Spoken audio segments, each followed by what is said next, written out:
50대 초반, 이혼 후 혼자 두 아이를 키우며 살아온 워킹맘. 정미는 어느 날 회사 복지 프로그램으로 보험 상담을 받으러 간다. 상담사는 또래 남자, 조용하고 따뜻한 눈빛을 가진 현수다. 처음엔 그저 서류 몇 장 사인하고 나오려 했는데 상담이 길어지면서 정미는 오랫동안 꺼내지 못했던 말들을 꺼내기 시작한다. 돈 걱정, 노후 걱정, 아이들 걱정, 그리고 자기 자신에 대한 걱정. 현수는 숫자 대신 그녀의 말을 듣는다. 2번, 3번 만남이 이어지고 정미는 낯선 감정이 자신 안에서 조금씩 깨어나고 있음을 느낀다.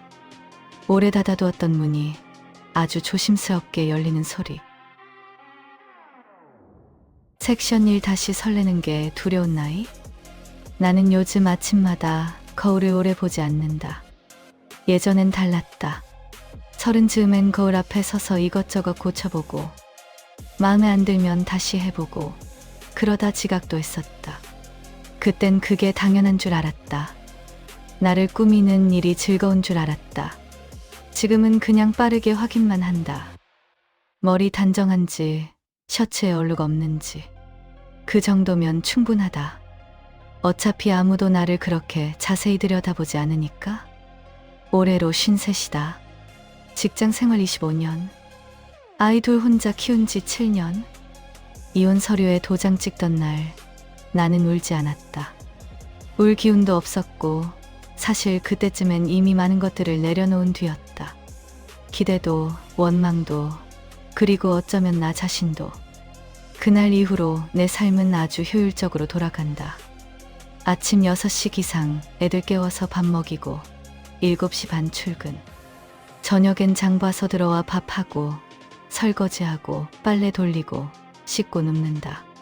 침대에 누우면 딱 15분 안에 잠든다. 예전엔 잠을 모지로 힘들었는데 지금은 너무 금방 잠드는 게 오히려 서글플 때가 있다. 그만큼 몸이 지쳐 있다는 뜻이니까. 그만큼 감정을 쓸 여유가 없다는 뜻이니까. 회사에서 연락이 왔던 건 유난히 피곤했던 어느 목요일 오후였다. 사내복지 프로그램으로 개인 보험 무료 상담을 진행한다는 공지였다. 평소였으면 귀찮아서 그냥 넘겼을 텐데 그날따라 며칠 전에 봤던 뉴스가 머릿속에 걸렸다. 혼자 사는 50대 여성, 갑자기 쓰러져서 사흘 만에 발견됐다는 이야기. 그 기사를 읽으면서 나는 이상하게 남의 일 같지가 않았다. 나도 쓰러지면 누가 발견해 줄까? 큰애가 요즘 기숙사에 들어갔고 작은애는 학교 끝나면 학원이고 내가 저녁에 연락 없으면 그냥 자기 방에서 자겠지. 그래서 신청했다. 별 기대 없이. 상담 장소는 회사 근처 조용한 카페였다. 2층짜리 작은 건물, 오래된 나무 계단을 올라가면 나오는 그 한 곳. 문을 열자마자 원두 볶는 냄새가 훅 들어왔다. 나는 그 냄새를 좋아한다. 정확히는 그 냄새를 맡으면 잠깐이지만 긴장이 풀린다. 왜인지는 모르겠다. 어릴 때 아버지가 늘 커피를 드셨는데 그것 때문인지도. 그는 창가 자리에 앉아 있었다. 먼저 와서 노트북을 펼쳐놓고 서류를 정리하던 중이었는데 내가 들어서자 바로 일어섰다. 그 동작이 자연스러웠다.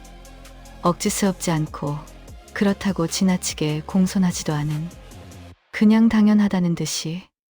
정미 씨 맞으시죠? 저 한현수입니다. 목소리가 낮고 조용했다. 나는 악수를 하면서 괜히 내 손이 거칠지 않나 신경이 쓰였다. 설거지하고 살림하고 키보드 두드리는 손. 오랫동안 누군가에게 보여줄 생각을 안 하고 살았던 손. 네, 안녕하세요. 나는 자리에 앉으며 가방을 무릎 위에 올렸다. 빨리 끝내고 싶다는 생각과 왠지 천천히 있어도 괜찮겠다는 생각이 동시에 들었다. 이상한 일이었다. 그는 나이가 나와 비슷해 보였다. 50 초반이거나 40 후반이거나. 깔끔하게 다린 셔츠, 너무 튀지 않는 넥타이. 머리카락이 귀 밑에서 살짝 희끗했는데 그게 나이를 숨기려 한다거나 드러내려 한다거나 한 게 아니라 그냥 그 사람의 일부인 것처럼 자연스러웠다. 바쁘실 텐데 시간 내주셔서 감사합니다. 오늘은 딱딱한 설명보다 지금 어떤 부분이 걱정되시는지 먼저 여쭤봐도 될까요? 나는 잠깐 멈칫했다. 보험 상담이라고 하면 다들 바로 상품 설명부터 하던데 월 얼마짜리, 보장범위 어디까지, 지금 가입하시면 이런저런 혜택. 나는 이미 그 패턴을 알고 있어서 적당히 듣고 적당히 고개 끄덕이고 나올 생각이었다. 그런데 그는 달랐다. 걱정이요? 네. 노후가 걱정되신 건지 아니면 지금 당장 혹시라도 아프거나 하면 어쩌나 싶으신 건지 아님 가족분들 때문인지.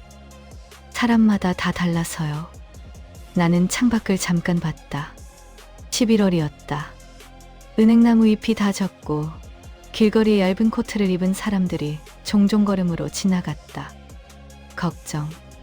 걱정이 뭔지 다요. 나도 모르게 그렇게 대답했다. 다요? 다 걱정이에요. 노후도, 아프면 어쩌나도, 애들도. 그냥 다요. 말하고 나서 좀 민망했다.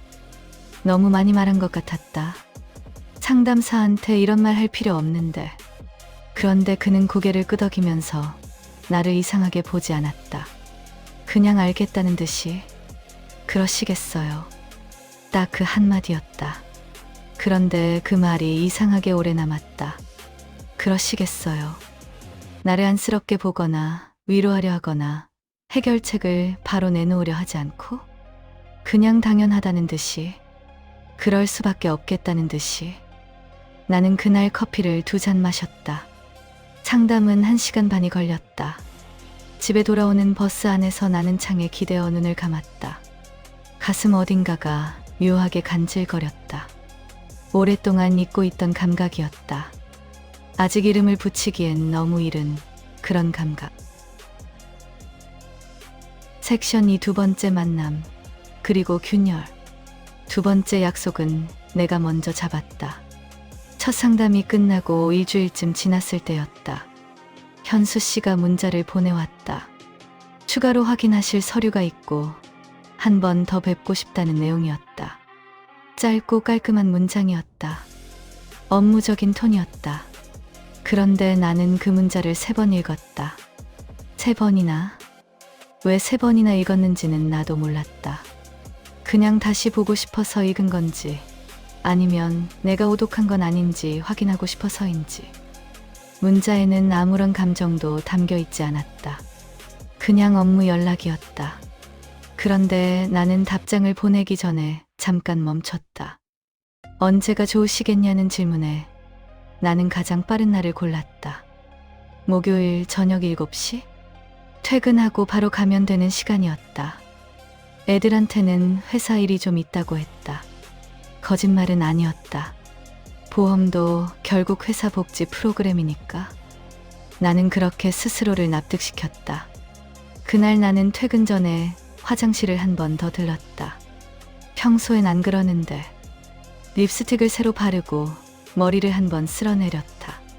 거울 속 내 얼굴이 낯설게 느껴졌다. 53세 얼굴. 눈가에 잔주름이 있고 볼의 탄력이 예전 같지 않고, 그래도 그날따라 안색이 나쁘지는 않았다. 나는 거울을 오래 봤다. 오랫동안 안 하던 짓을 했다. 저녁 공기는 차가웠다.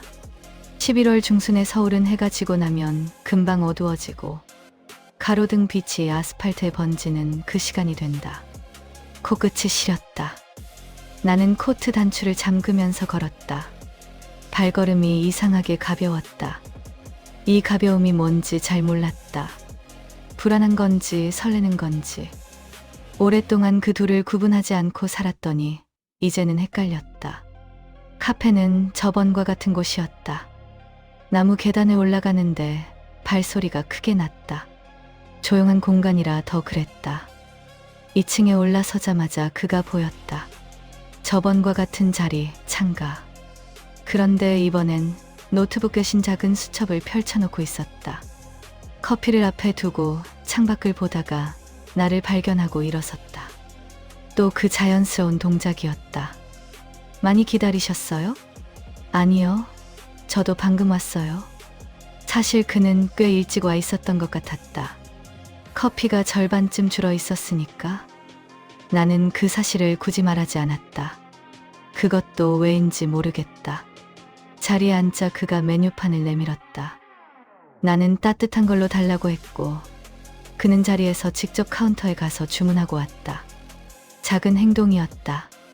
그런데 나는 그 뒷모습을 봤다. 넓지 않은 어깨, 살짝 피곤해 보이는 걸음. 저 사람도 오늘 하루 고됐겠구나. 그런 생각이 들었다. 상담은 저번보다 훨씬 빨리 끝났다.